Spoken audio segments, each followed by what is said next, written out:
On the line with us is James K. Galbraith, the economist, and Lloyd M. Benson, Jr., Chair in Government and Business Relations and Professor of Government at the University of Texas in Austin. And Jamie, welcome back to the program. Good to be with you. Thank you for joining us. Thank you so much for joining us. Are you in Greece? I'm in Italy at the moment. Oh, you're watching, in Italy.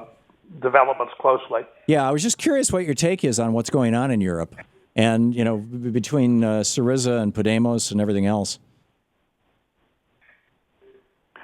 Well, we have a dramatic moment in Greece at the right now. As you know, the Greek government has called for a referendum on the question of whether it should accept the rather draconian terms that have been dictated to it by the creditor institutions, and it's a tough campaign because the creditors have basically taken the initiative of directly warning Greeks that will be thrown out of the euro if they refuse to accept the conditions. So it's something by the way, which is a rather vile scare tactic that is not legally enforceable, but it may well affect the direction of the vote. At the same time, if the Greeks vote to accept the conditions, there may well be a change of government as well. So that's another consideration that the voters of Greece are going to have to take into account on Sunday. I saw a news report this morning that suggested that, as I recall, it was 63%. I might be misremembering. 53% of Greeks were inclined to vote to stay with the EU, to vote yes rather than no on this ballot initiative, and only 33%, roughly a third, were voting no. That astonished me. Do you think that could be a biased poll, or do you think that kind of, I mean, how could any Greek citizen after 5 years of this say, yeah, more? Well, they're not saying, or they're saying that they don't want unknown.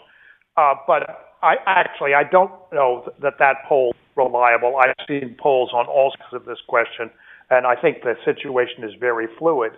An irony of the underlying situation is that if the Greeks vote yes, they may lose the only government they're going to get that is both progressive and pro-European. Right. Because what will happen is that the ruling party will split, and you will have a frankly anti-Europe party,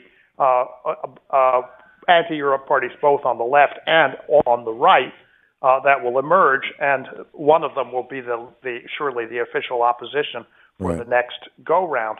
And they may form a coalition or something. The game will not end here. In the Europe, no, I don't think there will be a coalition. Oh, okay. I think what will happen is that the future of Europe will be much more insecure under a yes vote than under a no vote. Under a no vote, very clearly, the government just goes back to the table and says, look, we can't agree to your terms. Give us better terms. And then the burden falls on the other side. But that point may not be clear to the voters of Greece by Sunday. Right.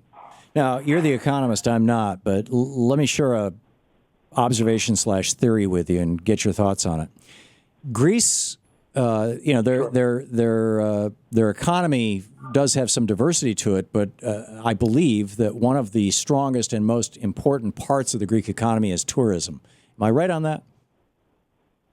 That's correct. Okay. Yeah. So if Greece, and Greece is not totally unique in that. I mean, all of Europe depends on tourism to some extent, but I think that they have tourism as a much larger sector relative to other sectors and industrial sectors than probably most other European countries.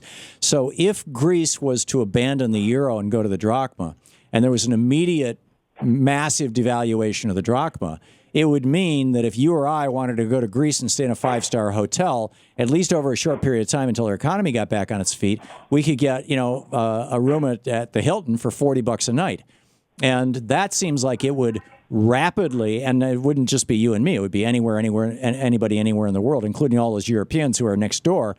That seems to me like a really, really rapid way to put back together a national economy. Could it be that Greece is uniquely situated to go back to the drachma and use tourism as a way to recover without going through a prolonged, awful period, just maybe a year or two?